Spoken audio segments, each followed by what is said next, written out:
Hello, welcome to our second lesson in week 8 of our chemistry. We're going to continue the discussion of nuclear chemistry, and today we're going to be starting on page 289, and we're talking about the nuclear stability and some of the characteristics that we've talked a little bit about, but we're going to go into a little bit deeper. So, of all the different atoms, and many of these atoms have multiple isotopes or nuclides. There's over 3,000 different atomic characteristics, such as carbon 12, carbon 14. Some of these larger ones start to have many different ones. Iron right here has like 3 or 4 different ones, and they're stable. There's a lot of different ones around. There's over 3,000 different ones, and of those, only 264 of them are actually stable, though. All the others are radioactive in some way and unstable, and eventually will have what's known as radioactive decay, break apart and become something else, and it'll continue that process until they reach a stable atom, and then they stay at that point. Now, there is a lot of force that's inside the nucleus. We talk about magnets and the fact that you have a north and a south pole, and if you put a north and a south pole together, they go together, but if you put a north and a north pole together, they push apart. That's part of the electromagnetic force. And electromagnetic forces is similar charges repel each other and different charges attract. Now, one of the things that's interesting is with an atom, 99.97% of the mass of the entire atom is made up of the nucleus. The electrons are like 0.03% of the mass. They're almost insignificant in the overall weight of the atom. Now, but we have all of these positive charged protons mixed with some neutrons, but the neutrons are neutrals. They don't have a positive or a negative charge. And they're all stuck together in the middle. And these neutrons make up almost all of this mass, but even though they make up almost all the mass, as I mentioned in yesterday's video,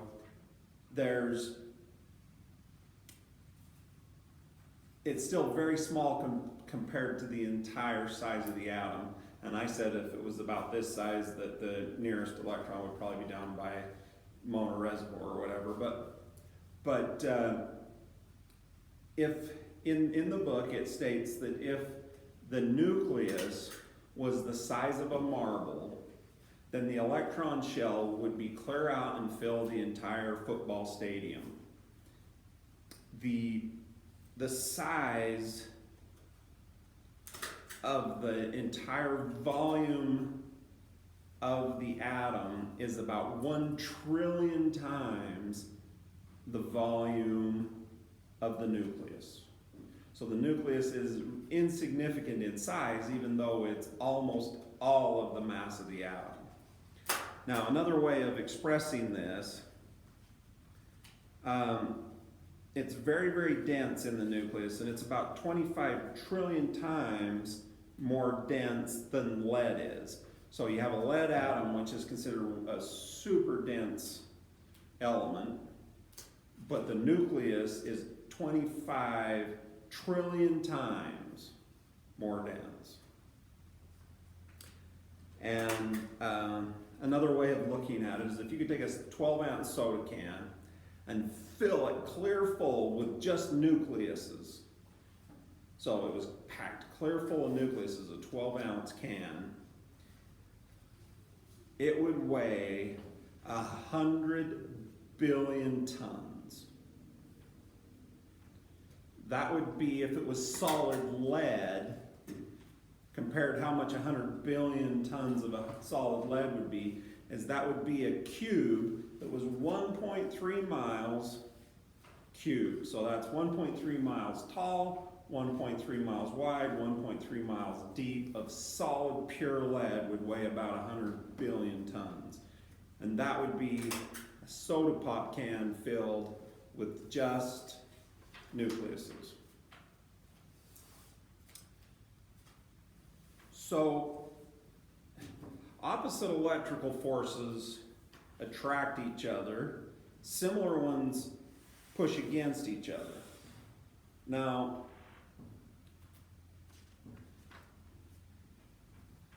so this nucleus is made up of all these positively charged protons that obviously from the electromagnetic force want to push away from each other. Now,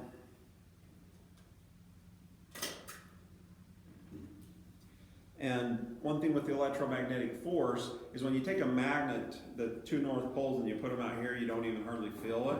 And you get a little bit closer, you feel it more and closer. It gets exponentially stronger the closer you get. So you can imagine you have these two protons that are so infinitesimally small and they're smashed right against each other that the amount of energy that is there to hold them together is staggeringly enormous.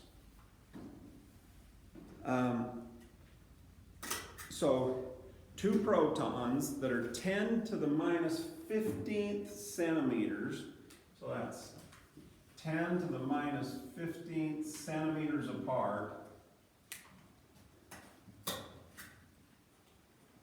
repel each other with 2.5 million newtons. That's the amount of force which is the same as 560,000 pounds of force. Just two electrons that are sitting there. They're trying to push each other apart with the amount of force of 560,000 pounds of force. Massive amounts of energies. That is 10 to the 36 times the force of gravity. These are just massive numbers. So what holds them together? And we've talked about this in earlier stuff because I just talk about it, but it's a force called the strong force. So in science, we understand that there are four main forces. There's the gravitational force. Gravitational force is what keeps us on the earth. It's what causes things when you throw them into the air to come back down to the earth. It's what keeps the moon going around the earth and the earth going around the sun and the sun going around a group of solar systems that are going around our galaxy and the galaxies and all this other stuff. Gravitational force is relatively weak and it takes huge amounts of mass to get it to work, but it reaches over extremely long distances. There's another force that's called the electromagnetic force, which is what we're talking about with magnets and things of that nature, and it's also what generates the electromagnetic spectrums and all of that kind of stuff. And it is much, much stronger than the gravitational force, and your body, the actions that cause your muscles to work and all of that are functioning off of electromagnetic forces as well. And that's why even though you don't weigh that much, you can lift something like this off the table fairly easily because you've got more power than the earth does to hold it down. But it has a shorter range, just like the magnets, When they start to get here, they push, but when they're out here, there's no real noticeable connection to them at all.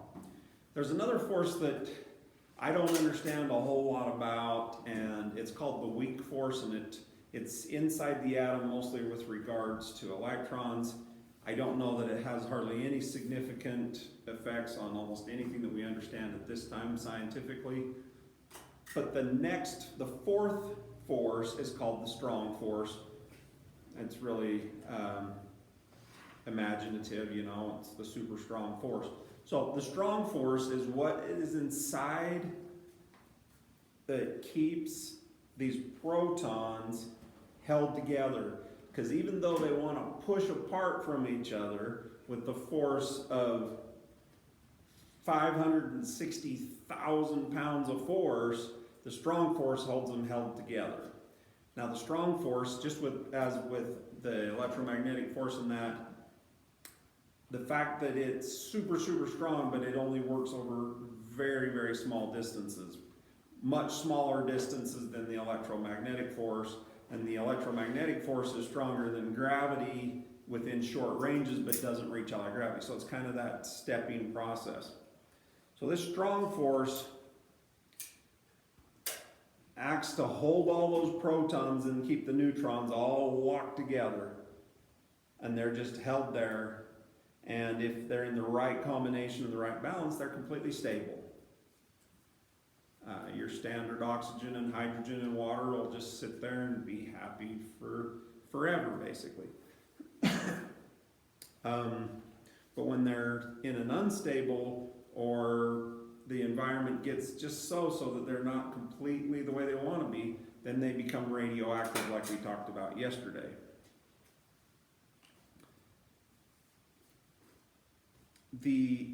This range of how short the effects of this strong force are is, its reach is about 1 quadrillionth of a meter, which is 10 to the minus 15th meters. It's so almost insignificantly small. But when you get within this range, it's 100 times stronger than the electromagnetic force is at that point. So we talked about how much they want to push apart, but the strong force at that distance is 100 times stronger. Because it's exponentially, the electromagnetic force, the closer and closer and closer you get, the stronger and stronger it gets. The strong force is still 100 times stronger. Now, we mentioned yesterday that in radioactive, when they break, they separate and become completely different atoms, and usually those ones that break apart are still somewhat radioactive, and then they break in, and then eventually they break down into ones that are stable, and they stay at that point. Now, if you look on page 290, right underneath that 1.3 mile block of lead by the cityscape there, that's showing you that block of lead we were talking about earlier, there's a table there, and it's the masses of protons, neutrons, and electrons. And if you add those all up, we have a problem. Because they've been able to measure the mass of a proton, they've been able to measure the mass of a neutron, and the mass of an electron. But when you add them all up, with like oxygen 16, where there's 8 protons and 8 neutrons, so you got oxygen 16, you add that all up, there's more mass than the weight of oxygen. Creates a little bit of a problem. And where did that mass go? Because we can weigh oxygen through testing and everything else. They can weigh the exact oxygen atom.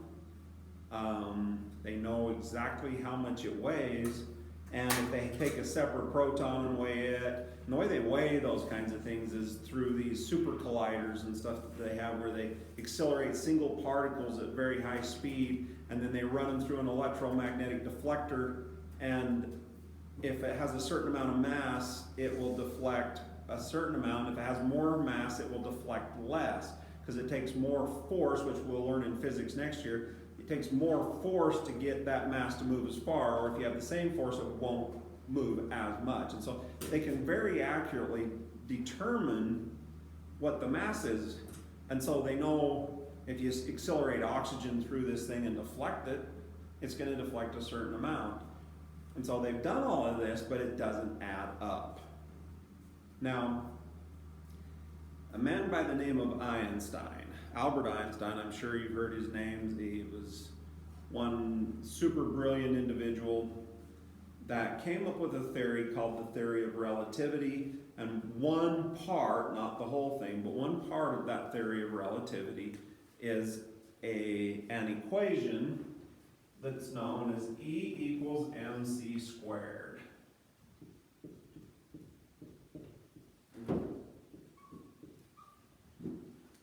And he came up with this equation, and this E equals mc squared. What it means is that the energy is equal to the mass times the speed of light squared. And this is in meters. So this mass would be in grams or some metric, micrograms or whatever it is. But it's the mass times the speed of light squared is going to give you an energy. Now, through this equation, when we take this mass and we force it together, we can understand that some of that mass was converted into energy in creating that atom. It took energy to force that together, and in the force of it, a small, very small amount of matter was turned into energy. And that's where that ended up as. So, I'm going to show you another thing here where we take uranium and break it into two elements as it goes through an alpha decay. And as it goes through an alpha decay, then we end up with something like this. So you have uranium and it's 238. So we've got 238 uranium, which has 92 protons. And when it breaks apart, you get the helium neutron, or nucleus, which is the alpha particle, which is a 4 and a 2, which is the helium center. And it's going to have a +2 charge because it doesn't have any electrons on it. And it's going to come flying out. And the leftover is going to be, you're going to subtract 4 from this and 2 from this, which that means you're going to end up with 90 and 234. And if you come over here and look at the 90, that gives you the thorium. So you're going to get some thorium here. And we are going to get 2 electrons are going to go flying out there as well.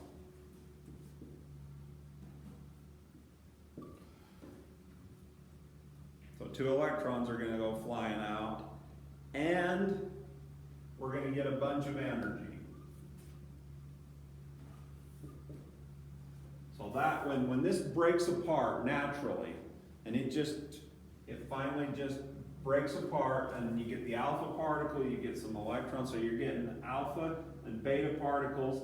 You're going to end up with a thorium atom, which is still radioactive, and a bunch of energy is going to come out. And that energy comes out in the form of X-rays and gamma rays and things like that.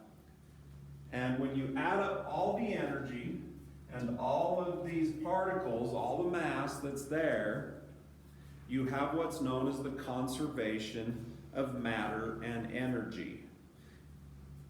So what happens is, we told you before that when you do chemistry and we break something apart, that there's the conservation of matter. And that's true with chemical reactions. With chemical reactions, if there's 1 hydrogen here, there's got to be 1 hydrogen on this side. If there's 4 carbon on this side of the equation, there has to be 4 carbon on this side of the equation. That's true with the chemical reaction, but with a nuclear reaction like this, then it changes a little bit, and there still is a conservation, but you have to have a conservation of matter and energy together equal the same. And the way you reconcile those two is with Einstein's theory of relativity with regards to E equals mc squared. And we will go a little deeper into that, I'm sure, as we continue through our next lessons. I will see you on the next lesson.